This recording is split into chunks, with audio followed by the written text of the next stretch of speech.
Yürüp qiynamamman. Uyni ishlari tugamaydi, maqsad.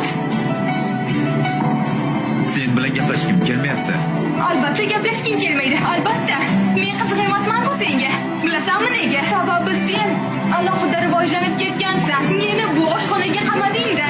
O'zing bo'lak ketding. Men bu yerda bolalarni tug'arkanman, katta qilarkanman, boqarkanman, uyda o'tirarkanman.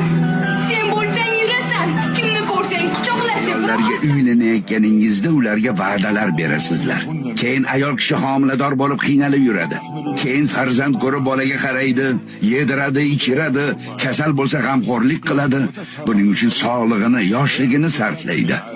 Keyin ayolni yoshi katta bo'lgach, eri undan yuz o'girishi adolatdanmi? Agar u ayol uyiga va bolalariga qaramay qo'yganda, faqat o'ziga oro berib, eriga chiroyli ko'rinish bilan ovora bo'lganda edi,